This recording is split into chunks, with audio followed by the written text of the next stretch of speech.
Okay. Well, yes, thank you, Darren. It's good to be here with you all on a Wednesday morning and on Zoom. Like, it's kind of becoming the new norm, but which I think is great though. Taking advantage of technology that's been around for a while, but we kind of sometimes it takes a bit of a challenge to embrace these things. So it's great to be on Zoom.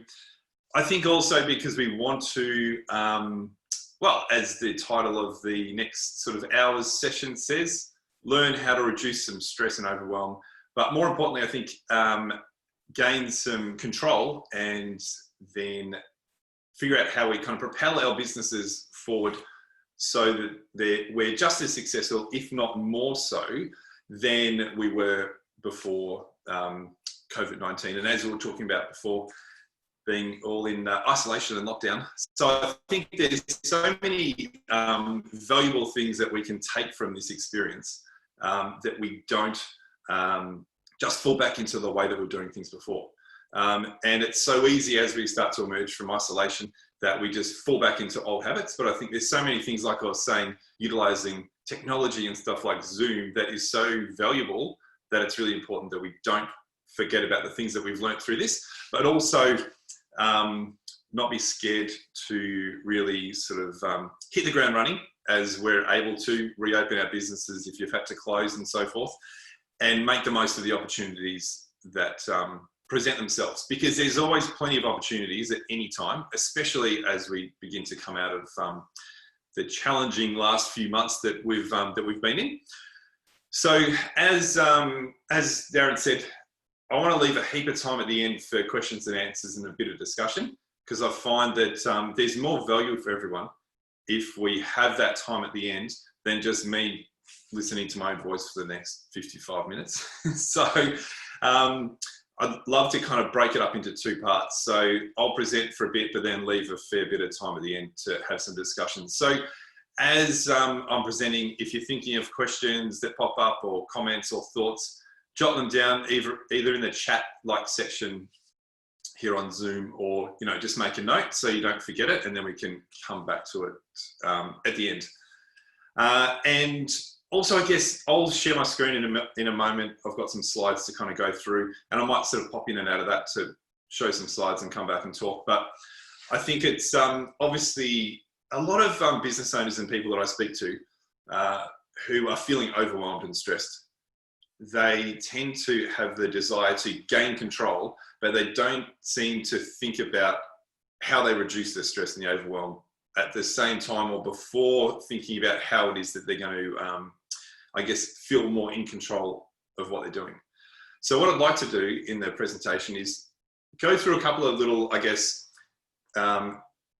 mental hacks and things to help you reduce the levels of sort of stress and overwhelm, as well as then some ideas about how to gain control and sort of the, I guess, the thought process around that, and what you're thinking about and what you're focusing on, and how to be aware of that and how that's going to help you focus on the things that you have control over, as well as then moving through to, okay, how do we see the opportunities that we have in front of us, and what's a great way of setting it, some goals and so forth, and the strategy to then, I guess, achieve those goals. So hopefully that makes sense. As I said, heaps of time for Q&A at the end.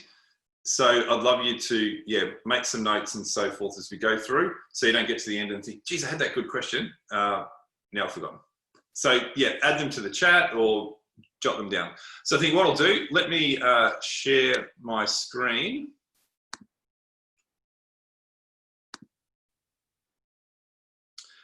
So, as I said, the idea of today, reducing stress and overwhelm, but also then gaining control and the ability to propel our businesses forward. So, looking at ideas of how to reduce stress and overwhelm, how to take back control, and then take advantage of the new opportunities that present themselves. So the first thing I want to touch on is a technique called box breathing, and some of you might have heard me talk about this before, but I think it's such a simple thing to be able to learn to, I guess, gain clarity in what you're thinking about, gain focus, but also kind of reduce your mind running and not focusing on what it is that you want to. And years ago, I heard about people talking about how, breath and that kind of thing, and concentrating on it and practicing breath is really valuable. And I kind of thought that seems a bit weird to me because I've been breathing forever and I don't really need to think about it too much. But when I sort of did a little bit of digging and research on this, it's amazing how much value there is being aware of your breathing and controlling your breathing for certain activities, and how that can really give you focus. But more importantly, I think as we're talking about, kind of reducing those feelings of stress and overwhelm. So what I thought we could do is start off by explaining this quick process, but then all doing it, like all participating in it. So the idea of box breathing, and there's a few different names, is that it's like a 4-part kind of breathing exercise. So you breathe in, you hold your breath, you breathe out, and then you hold your breath again, and you do that in a cycle. So breathing in for 4, to the count of 4, holding your breath for the count of 4, breathing out for the count of 4, and then holding your breath again for the count of 4. And you repeat this 5 or 6 times. So the thing that it's doing is, I guess, like if you think about meditation, often it's like when you're meditating, you're breathing, you're concentrating on your breath. So I guess that's bringing your focus into something and stopping you focusing on other things. But the important thing about box breathing as well is that it's pumping heaps of oxygen into your brain. So it's helping you focus, and it's helping you, I guess, be more in control, because you're knowing you're choosing what you're putting your focus on, if that makes sense. This is an exercise as well that Navy SEALs and those kind of, soldiers and people going to combat use to gain as much focus as they can. So it's not an exercise to kind of reduce your awareness of things. It's actually heightening your awareness, but also helping to, I guess, focus on the things that you need to focus on, and losing your awareness on the things that aren't, I guess, of importance, or things that you should focus on.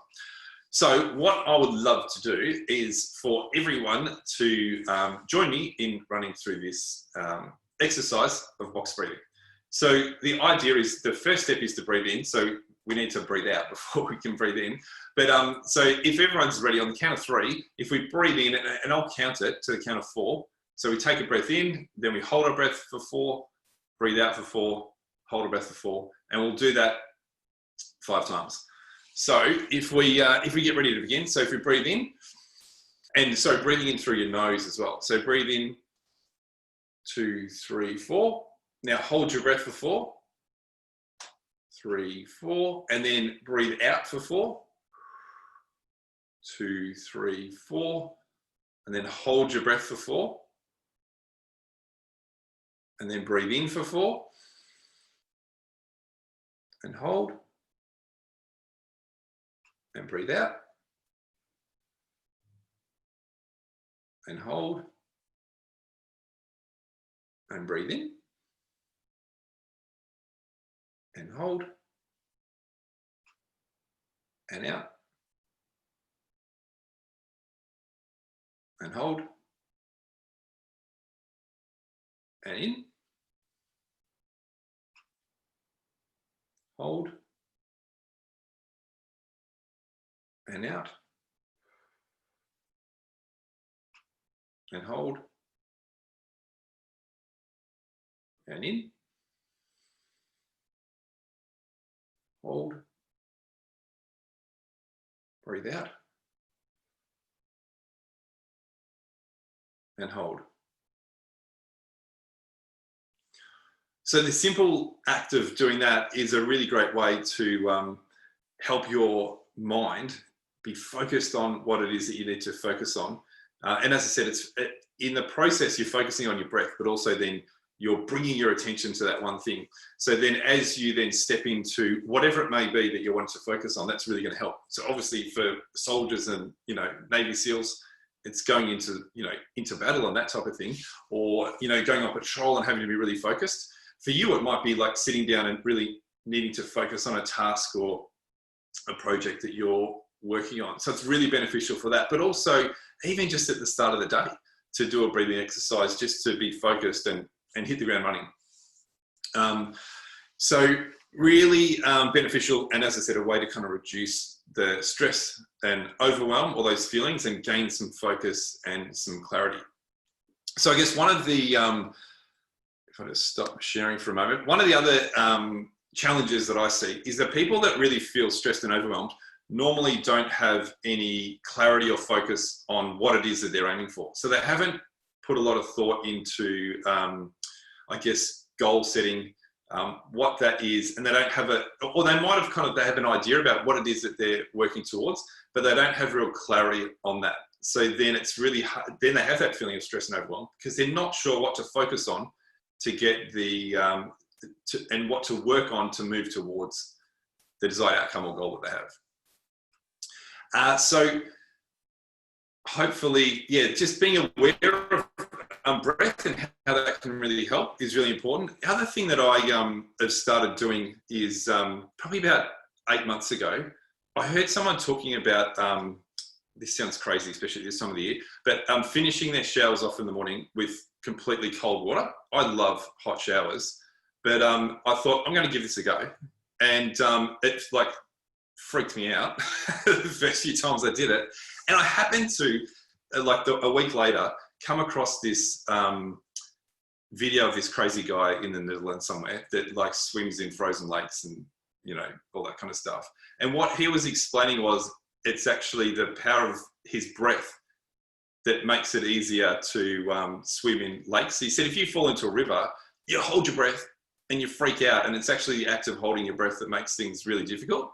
So I thought, oh, I'll give that a go. So I put the shower on cold, but actually like remember to breathe and deep breathe. And it's amazing how that really like freshens your mind for starting the day as well. And I think it's more of the breath than it is of the cold shower, but I think both of them combined together. And it's not, I definitely don't have a cold shower, but the last kind of 15, 20 seconds, I'll like just turn the shower to cold and remember to like breathe like deeply. And it's amazing how much more focused and productive I am in the morning just from doing that, because I'm generally not the morning person. So I find that really beneficial as well. So let's go back and share my screen again.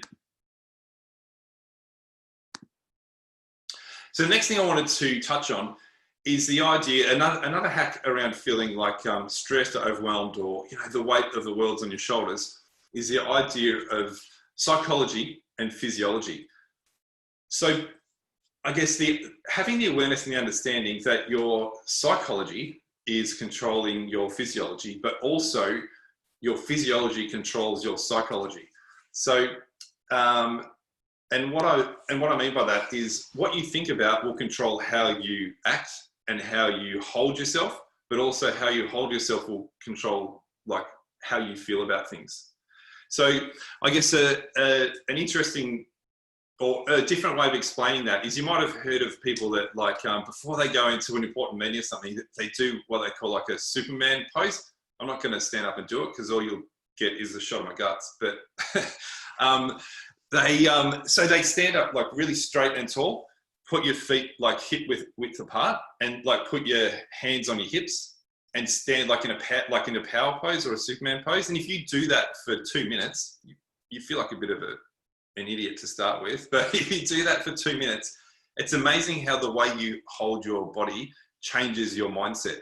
So if you do that for 2 minutes, it makes you feel more confident, more self-assured, and that then comes out in your body language as well. So then other people perceive you as being more that, but it's not just that you look that way after standing in that pose, but you mentally feel that way as well. So there's lots of people I know that have gone into like really important meetings or, you know, gone into job interviews and that kind of thing, and they'll do that beforehand.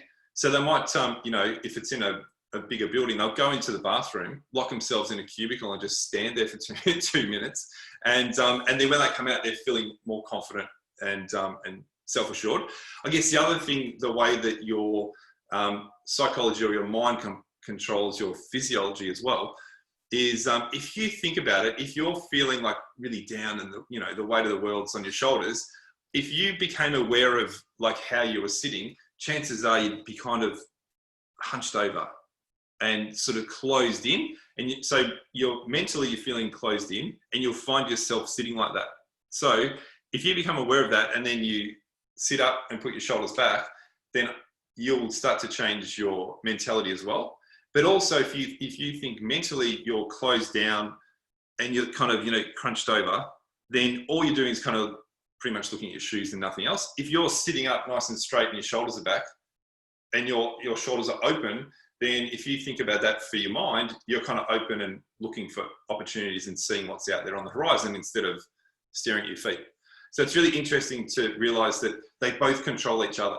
But I think if you're aware of that, then it makes it so much easier to kind of hack your own mind and realize that, hey, if I'm feeling down and flat, if I'm feeling stressed and overwhelmed, and you're aware that you kind of, I don't feel good, and then you kind of fight against that and hold your posture in a different way, it can have a positive impact on your mind as well. So I'll just go back to the slides.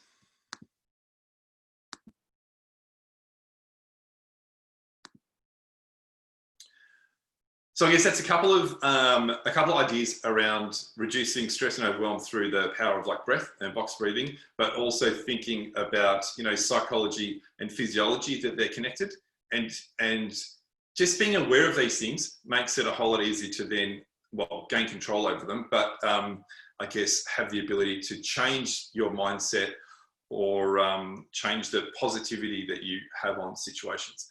So before I get into gaining control in one aspect, the other thing I wanted to share is that there are 4 things that you have complete control over. And that is your beliefs, your thoughts, your feelings, and your actions.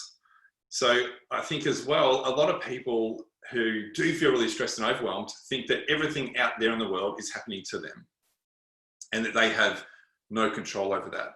But we do have every bit of control over how we act or react to what happens to us. So we can't control what happens to us, but we have 100% control over how we act or react to that, or how we feel about that. And I know that sometimes is difficult, but being aware that we do have 100% control over those things, about your beliefs, your feelings, your thoughts, and your actions, can be really powerful as well.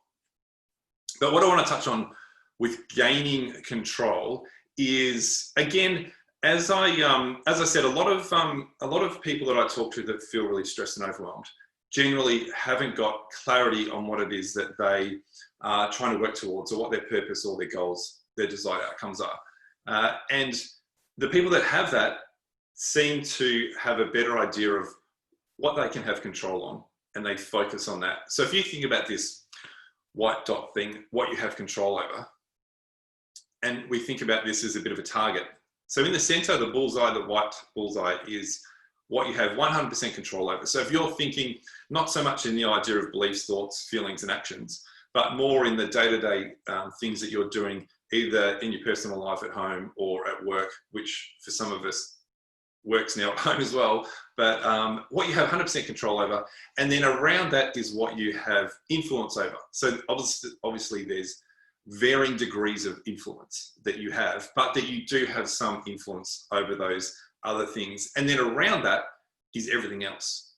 So those people that don't really have clarity around what it is that they're aiming for, they tend to see it as just a big red dot, a big red ball of everything else. So they're feeling really stressed and overwhelmed because they're focusing on the things that they have absolutely no control or influence over. And I guess when you think about, coronavirus and that type of thing, as it was all unfolding and happening, obviously, me, like everyone else, is watching the news and trying to keep up on things. But I think very quickly it becomes apparent of who I'm going to listen to and what I'm going to listen to, because there's so much potentially misinformation. But the media outlets are just really trying to sell papers and get your eyeballs glued to their TV channels. So they repeat things over and over again, they embellish things, and there's so much misinformation and crap that's spread that I have no control over. So very quickly, I made the decision of who I was going to listen to and what I was going to listen to. and more from, I guess, twofold. From a business perspective, so coaching and consulting business I run, but I also run a couple of hairdressing salons. So we were massively affected by that. So I'm listening to the Prime Minister and the Premier pretty much to see what restrictions and so forth were being put in place, but also potentially what assistance we could get for the businesses. And also from a medical point of view. So I've really low immunity. I had a kidney transplant 8 years ago. So I've got to be really careful about leaving the house. I celebrated last Friday. I went to the supermarket for the first time in 3 months. So, woo-hoo. But so it's double there, worrying about, I guess, the health aspects like we all are, but even I think a bit more heightened for myself, as well as then the business side of it. Being concerned about the 25, 26 people we employ, what's happening to them, how do we support them? So instead of worrying about everything else, having like that focus on, and I love the 80-20 rule, but you know, I really did spend 80% of my time focusing on what it was that I had complete control over. 20% probably on the things that I could influence, and everything else I really tried to put out of mind, because there was no value in focusing on the things that I didn't have any control over.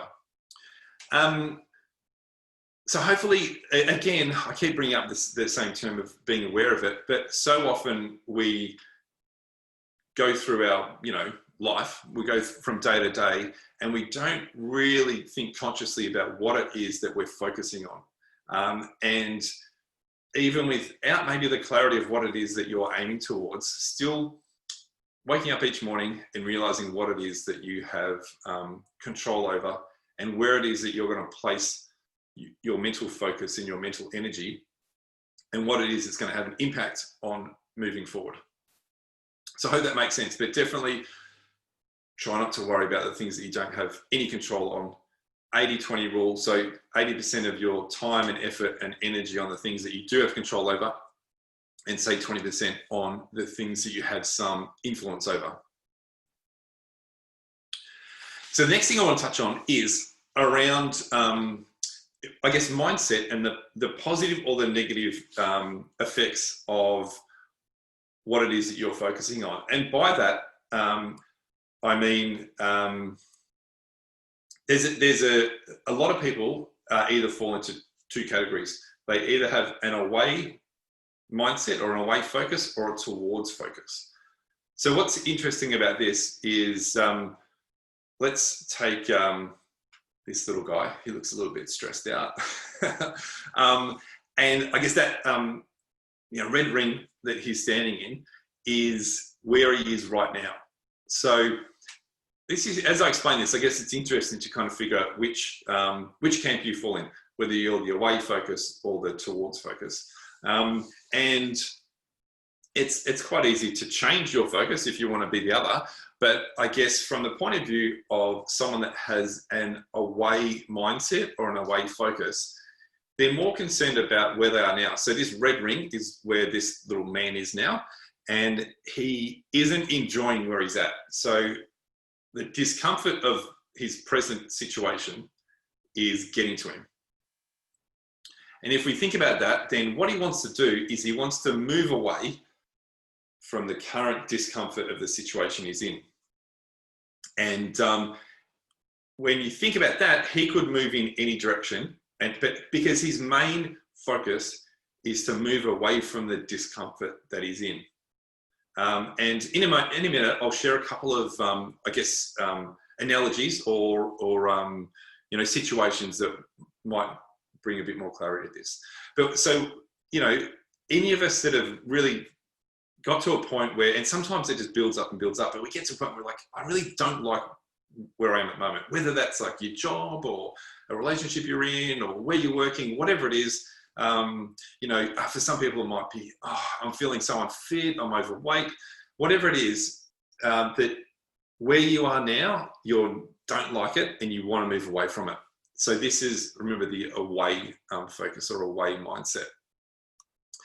So if we think about that, there's the great discomfort that we're in. You'll move in any way possible to get away from that, and you'll get past a certain point where then you will feel more comfortable. So you'll get away from the discomfort and you'll get to that point where you're like, oh, I feel better now because I'm not in that situation, or I'm not in that, say it's around weight loss. Weight loss is a great example. So I'm feeling really unfit and overweight, so I want to lose some weight. So we go on a diet, we begin to lose a bit of weight, and we lose enough weight that we feel better about ourselves, and we're sort of moved away from that present state. But what happens is we stop. So the thing that we're trying to get away from is the discomfort of the situation. We've lost a few kilos. We've kind of moved away from the discomfort. So then we kind of slow down. We don't keep focusing on what we're focusing on. And chances are you fall back into that area of discomfort. So you might not fall back into the exact same place physically where you were, but the same things happen again, and you get to a point where it builds up and builds up and builds up. And then you are feeling uncomfortable, and the discomfort of where you are, I guess, propels you to want to change. But the problem being that the same thing happens again. You're moving away from your present state instead of moving towards where you want to be. So I guess another picture of it. So you can see that the little unhappy man has moved out of the present state that he feels discomfort and he doesn't like, but he's only moved far enough past that green ring around him where he's feeling he feels better about himself. He's got out of the discomfort, but he's got nowhere near the target or the goal that he potentially could be aiming for. So the other challenge is that if you think of a compass, there's 360 degrees on a compass. There's only 1 degree that is going to hit the bullseye if he moves in the right direction. So there's 359 other possible directions he could go on a compass, and he won't hit the target. So not only is the challenge with having a wave focus that you are only moving away from the discomfort of the present situation, and you're not going to move all the way to achieve the goals that you want, but you also have the chance of moving in a different direction that potentially is nowhere near even heading towards the goal that you want, because you're more focused on getting away from the discomfort of where you are. So I hope that makes sense. The difference is that someone that has a towards focus isn't so much concerned about where they are now. They're more focused on where it is that they want to get to. So they're not worried. So they might not potentially like where they are now, but the focus isn't about getting away from the discomfort of now. It's about working towards the goal or the desired outcome that they wish to achieve. So that's, let's go back on. So hopefully that makes sense. If you ever think about it and you think, you know what, I'm actually a wave focused person, and interestingly enough, the majority of the population are more away focused than towards focused. So you're definitely not on your own. You're in the majority. If you kind of go, oh, I think I'm a little bit that way. So even if you're setting a goal or you're wanting to achieve something because you're not happy with where you are, that's fine. But it's more about the way that you go about setting the goals. So example, I was saying before, like, so if someone feels that they're unfit and overweight, if you think about it, it's a negative thing to say, I want to get away from where I am. I'm overweight and I'm unfit. And it's not a positive intention to move towards something. You're moving away from that, feeling of being overweight and unfit. If you set an intention or a goal to say that I want to have more energy and I want to be fitter and healthier so that I can live a more fun, enjoyable life, that's actually, you're achieving the same thing, because what that means is, hey, I need to get fit and I need to lose some weight. But it's a completely different intention to, I feel so unfit and fat, versus I'm going to get fit and healthy so I can enjoy my life more. So the steps involved are probably going to be the same, but obviously there's going to be a whole lot more action, and you're going to move towards the goal of losing the weight and gaining fitness because of a positive intention and setting a desired outcome, instead of just, I want to move away from this feeling of being unfit and overweight. So I hope that makes sense. So it might be that you're setting the goal because of not liking where you are, but it's the way you go about setting the goal that will have the most impact. So then comes goal setting. So we kind of looked at, the box breathing and being able to like reduce stress and overwhelm, understanding physiology and psychology controls each other, and how to kind of hack the system a little bit with that, and how you hold your body or what you're thinking about. Because the importance with that is that it's giving you, or it's putting your mind in more of a positive frame. So then you think about, am I away or towards? You can focus more easily on being of a towards focus and mindset. And you're looking more at opportunities and at positives than at the negatives and what's happening to me. You're also thinking more about that you're in control and how you're going to act or react to get the results that you're wanting. So then let's look at a goal setting. And I think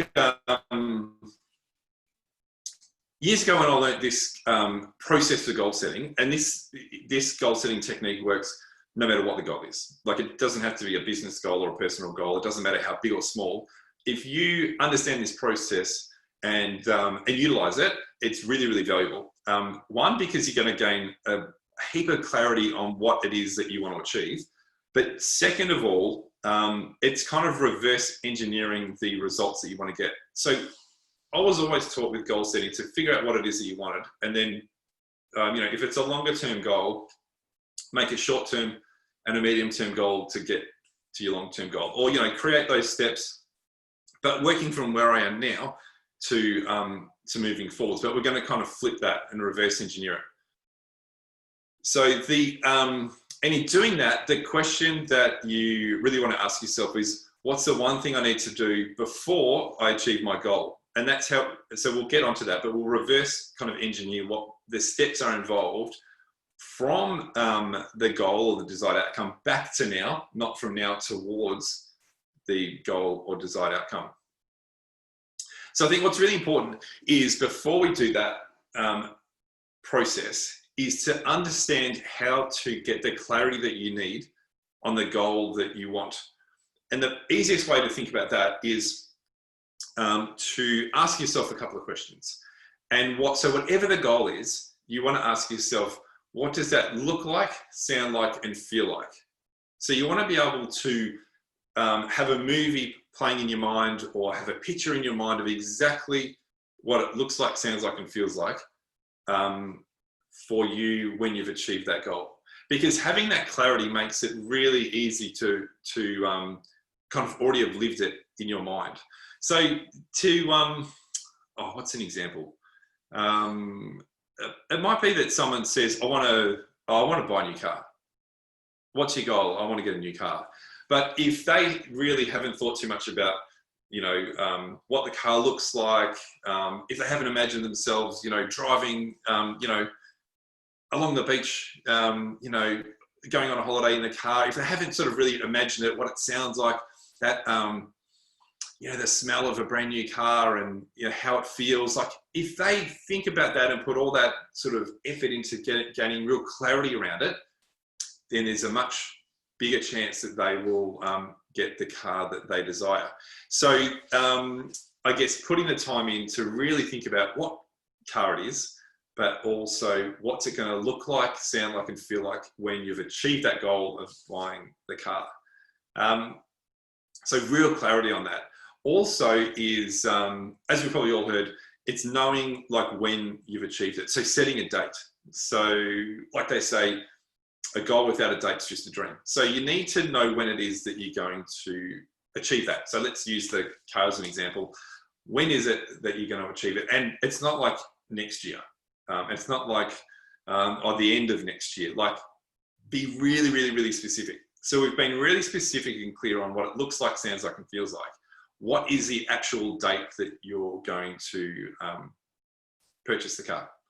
So like to the day. So it might be on the, the 1st of July, 2021, I'm going to buy a new car. So being very clear on the dates that you're going to do it, but also, as I said, what it looks like, sounds like, and feels like. Then a lot of people kind of stop there, but what you also want to do is think of the exact moment in time that you know that you've achieved that goal. Now that might sound like a funny question because like I'll be driving the car, like I know I know that I've got that, you know, I've achieved my goal, but everyone will have a different time that they know exactly when it is that they have achieved that goal. So for someone with the car, it might be the time or the moment that they signed the contract. For someone else, it might be the minute that the car dealer hands over the keys and says, here's the keys to your new car.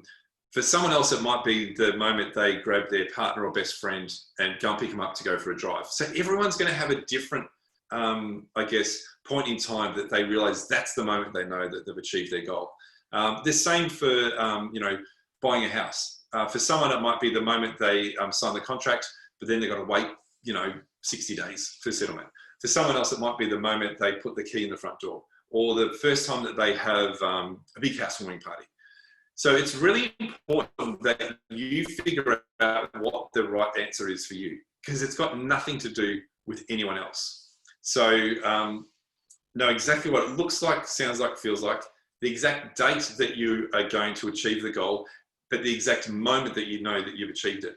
Now, another really important thing about knowing the exact moment that you've achieved it and being really, really clear on what it looks like, sounds like, and feels like is so often as we progress towards achieving our goals, we're kind of setting new goals. So the car example probably isn't the best for that, because you think, well, I've thought about buying a car, I've bought the car, and now I've got it. But if it's a work goal or a personal goal, the chances are that as you're getting closer to that, you've actually progressed past it. You're already thinking of the next goal, and we've failed to realize the steps and the achievements that we've made along the way.